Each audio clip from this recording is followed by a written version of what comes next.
Chapter 7. The tendency of our subconscious is lifeward. Over 90% of your mental life is subconscious, so men and women who fail to make use of this marvelous power live within very narrow limits. Your subconscious processes are always lifeward and constructive. Your subconscious is the builder of your body and maintains all its vital functions. It is on the job 24 hours a day and never sleeps. It is always trying to help and preserve you from harm. Your subconscious mind is in touch with infinite life and boundless wisdom, and its impulses and ideas are always lifeward. The great aspirations, inspirations, and visions from a grander and nobler life spring from the subconscious. Your profoundest convictions are those you cannot argue about rationally, because they do not come from your conscious mind. They come from your subconscious mind. Your subconscious speaks to you in intuitions, impulses, hunches, intimations, urges, and ideas, and it is always telling you to rise, transcend, grow, advance, adventure, and move forward to greater heights. The urge to love, to save the lives of others, comes from the depths of your subconscious. For example, during the Great San Francisco earthquake and fire of April 18, 1906, invalids and cripples who had been confined to bed for long periods of time rose up and performed some of the most amazing feats of bravery and endurance. The intense desire welled up within them to save others at all cost, and their subconscious responded accordingly. Great artists, musicians, poets, speakers, and writers tune in with their subconscious powers and become animated and inspired. For example, Robert Louis Stevenson, before he went to sleep, used to charge his subconscious with the task of evolving stories for him while he slept. He was accustomed to ask his subconscious to give him a good, marketable thriller when his bank account was low. Stevenson said the intelligence of his deeper mind gave him the story piece by piece, like a serial. This shows how your subconscious will speak lofty and wise sayings through you, which your conscious mind knows nothing about. Mark Twain confided to the world on many occasions that he never worked in his life. All his humor and all his great writings were due to the fact that he tapped the inexhaustible reservoir of his subconscious mind. How the body portrays the workings of the mind. The interaction of your conscious and subconscious mind requires a similar interaction between the corresponding system of nerves.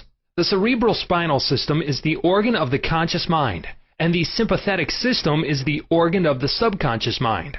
The cerebral spinal system is the channel through which you receive conscious perception by means of your 5 physical senses and exercise control over the movement of your body. This system has its nerves in the brain, and it is the channel of your volitional and conscious mental action. The sympathetic system, sometimes referred to as the involuntary nervous system, has its center in the ganglionic mass at the back of the stomach known as the solar plex, and is sometimes spoken of as the abdominal brain. It is the channel of that mental action which unconsciously supports the vital functions of the body. The two systems may work separately or synchronously. Judge Thomas Troward says, the vagus nerve passes out of the cerebral region as a portion of the voluntary system, and through it we control the vocal organs. Then it passes onward to the thorax, sending out branches to the heart and lungs. Finally, passing through the diaphragm, it loses the outer coating which distinguishes the nerves of the voluntary system, and becomes identified with those of the sympathetic system, so forming a connecting link between the two and making the man physically a single entity.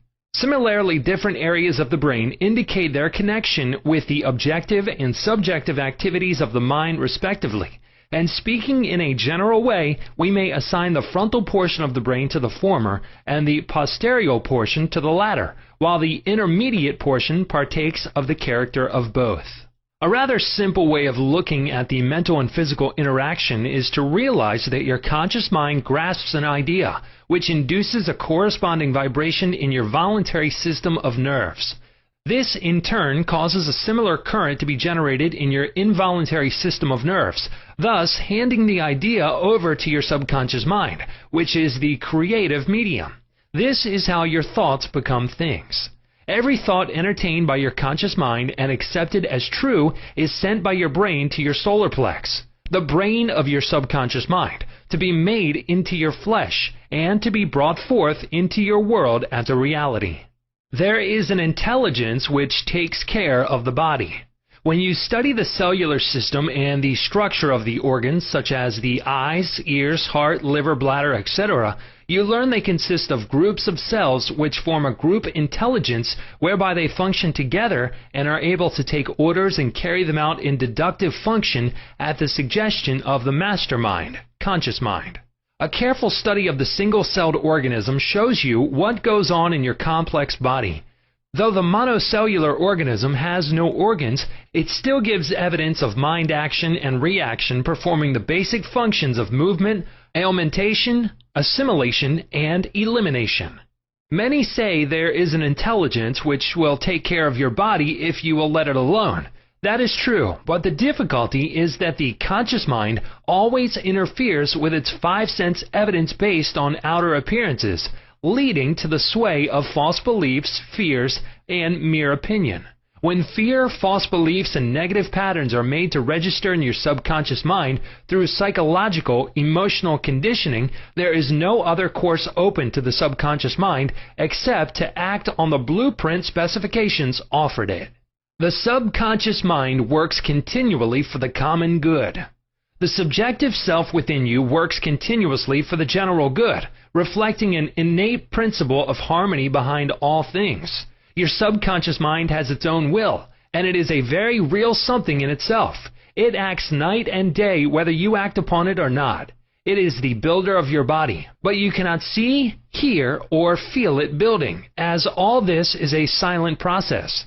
Your subconscious has a life of its own, which is always moving toward harmony, health, and peace. This is the divine norm within it seeking expression through you at all times. How man interferes with the innate principle of harmony.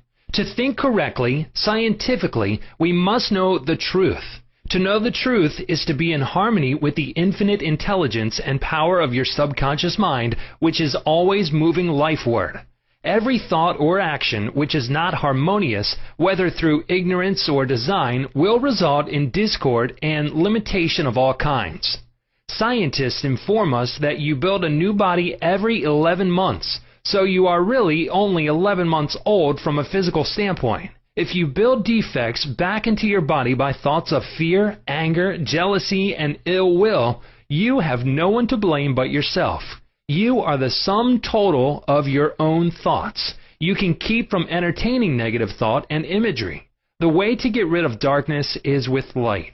The way to overcome cold is with heat. The way to overcome the negative thought is to substitute the good thought. Affirm the good and the bad will vanish. Why it's normal to be healthy, vital, and strong. It's abnormal to be sick. The average child born into the world is perfectly healthy with all its organs functioning perfectly. This is the normal state, and we should remain healthy, vital, and strong. The instinct of self-preservation is the strongest instinct of our nature, and it constitutes a most potent, ever-present, and constantly operative truth inherent in your nature. It is, therefore, obvious that all your thoughts, ideas, and beliefs must operate with greater potentiality when they are in harmony with the innate life principle in you, which is forever seeking to preserve and protect you along all lines. It follows from this that normal conditions can be restored with greater ease and certainty than abnormal conditions can be induced. It is abnormal to be sick. It simply means you are going against the stream of life and thinking negatively. The law of life is the law of growth. All nature testifies to the operation of this law by silently, constantly expressing itself in the law of growth. When there is growth and expression, there must be life. Where there is life, there must be harmony, and where there is harmony, there is perfect health. If your thought is in harmony with the creative principle of your subconscious mind, you are in tune with the innate principle of harmony. If you entertain thoughts which are not in accordance with the principle of harmony, these thoughts cling to you, harass you, worry you, and finally bring about disease, and if persisted in, possibly death. In the healing of disease, you must increase the inflow and distribution of the vital forces of your subconscious mind throughout your system. This can be done by eliminating thoughts of fear, worry, anxiety, jealousy, hatred, and every other destructive thought which tends to tear down and destroy your nerves and glands, body tissue which controls the elimination of all waste material. POTS disease cured. In the Nautilus magazine of March 1917, there appears an article about a boy suffering from POTS disease, or tuberculosis of the spine, who had a remarkable healing. His name was Frederick Elias Andrews of Indianapolis, now minister of Unity School of Christianity, Kansas City, Missouri. His physician pronounced him incurable. He began to pray, and from a crooked, twisted cripple going about on hands and knees, he became a strong, straight, well-formed man.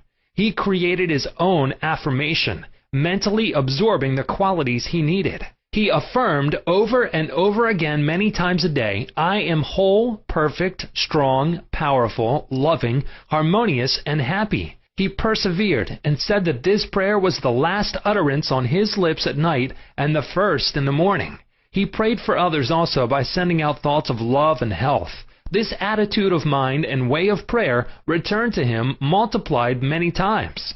His faith and perseverance paid off with big dividends. When thoughts of fear, anger, jealousy, and envy drew his attention, he would immediately start his counteracting force of affirmation going in his mind. His subconscious mind responded according to the nature of his habitual thinking. How faith in your subconscious powers makes you whole. A young man who came to my lectures on the healing power of the subconscious mind had severe eye trouble, which his doctor said necessitated an operation. He said to himself, "My subconscious made my eyes, and it can heal me." Each night, as he went to sleep, he entered into a drowsy, meditative state, the condition akin to sleep. His attention was immobilized and focused on the eye doctor. He imagined the doctor was in front of him, and he plainly heard, or imagined he heard, the doctor saying to him, "A miracle has happened." He heard this over and over again every night for perhaps 5 minutes or so before going to sleep. At the end of 3 weeks, he again went to the ophthalmologist who had previously examined his eyes, and the physician said to this man, "This is a miracle. What happened?" This man impressed his subconscious mind using the doctor as the instrument or a means of convincing it or conveying the idea. Through repetition, faith, and expectancy, he impregnated his subconscious mind. His subconscious mind made his eye. Within it was the perfect pattern, and immediately it proceeded to heal the eye. This is another example of how faith in the healing power of your subconscious can make you whole.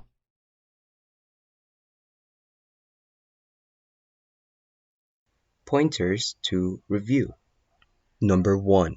Your subconscious is the builder of your body and is on the job 24 hours a day. You interfere with its life-giving patterns by negative thinking. Number 2. Charge your subconscious with the task of evolving an answer to any problem prior to sleep, and it will answer you. Number 3. Watch your thoughts. Every thought accepted as true is sent by your brain to your solar plexus, your abdominal brain, and is brought into your world as a reality. Number 4. Know that you can remake yourself by giving a new blueprint to your subconscious mind. Number 5. The tendency of your subconscious is always lifeward. Your job is with your conscious mind. Feed your subconscious mind with premises which are true. Your subconscious is always reproducing according to your habitual mental patterns. Number 6. You build a new body every 11 months. Change your body by changing your thoughts and keeping them changed. Number 7. It is normal to be healthy. It is abnormal to be ill. There is within the innate principle of harmony. Number 8, thoughts of jealousy, fear, worry, and anxiety tear down and destroy your nerves and glands, bringing about mental and physical diseases of all kinds.